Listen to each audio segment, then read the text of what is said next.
Welcome. This video will explore point-to-point communication links and their function in providing access to the WAN.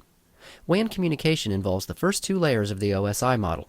At layer 1, we will examine the advantages of serial communication over parallel communication. At the data link layer, we will introduce two WAN protocols, High-Level Data Link Control Protocol, or HDLC, and Point-to-Point Protocol, or PPP. It is important to know the information in this video because many businesses use point-to-point WAN links and their respective protocols for site-to-site connectivity. Long-haul communication and most computer networks use serial connections rather than parallel connections. This is because of cable cost and synchronization difficulties associated with parallel communications. Serial cables can be much longer than parallel cables because there is less crosstalk among the conductors in the cable. Looking at this simple representation of a serial connection, notice the data is encapsulated by the Layer 2 protocol used by the sending router. The encapsulated frame is sent on a physical medium to the WAN.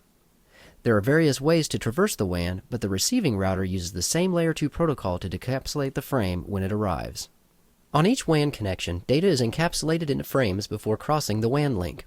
The choice of Layer 2 protocol depends on the WAN technology and the communicating equipment. This graphic shows the most common WAN protocols and whether they are leased lines, circuit-switched, or packet-switched technologies. The two WAN protocols we will examine are HDLC and PPP. Cisco HDLC is the default encapsulation type on point-to-point connections, dedicated links, and circuit-switched connections when the link uses two Cisco devices.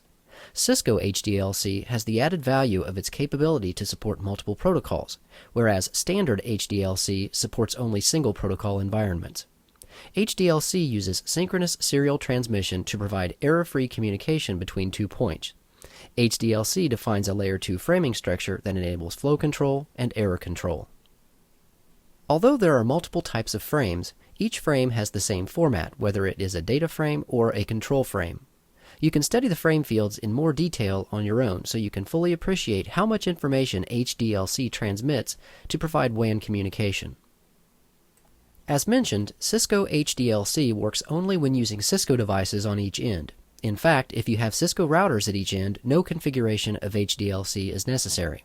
That's not to say you don't need to understand how to troubleshoot HDLC, but the actual configuration is simple. If connecting to a non-Cisco router, point-to-point protocol encapsulation is an excellent choice.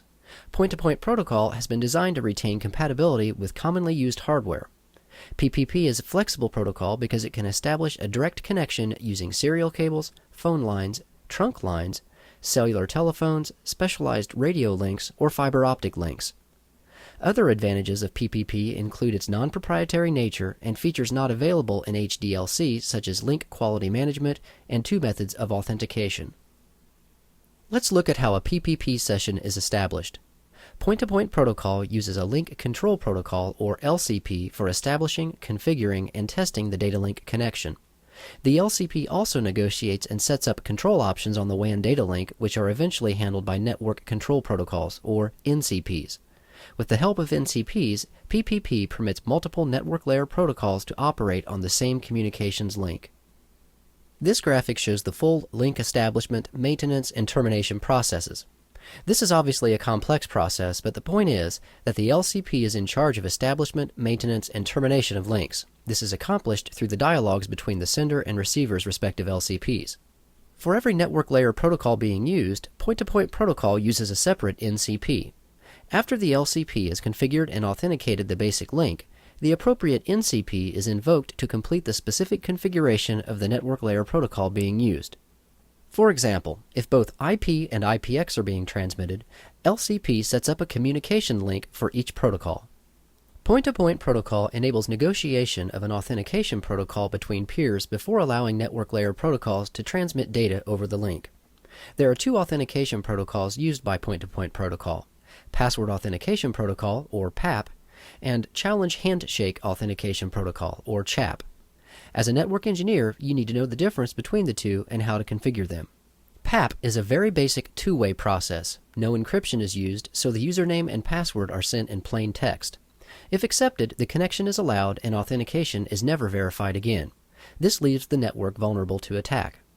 CHAP is more secure than PAP. It involves a three-way exchange of a shared secret, and it conducts periodic challenges to make sure that the remote node still has a valid password. Point-to-point protocol can also be configured to use compression and load balancing. While we cannot cover all the details in this video, network engineers need to know how to configure these options to provide a secure and optimized WAN connection. Your ability to configure point-to-point serial connections is central to creating WAN connectivity for enterprise networks. Both HDLC and PPP are simple WAN protocols to implement. Nonetheless, you should practice in a lab environment to develop superior skills with these two basic protocols.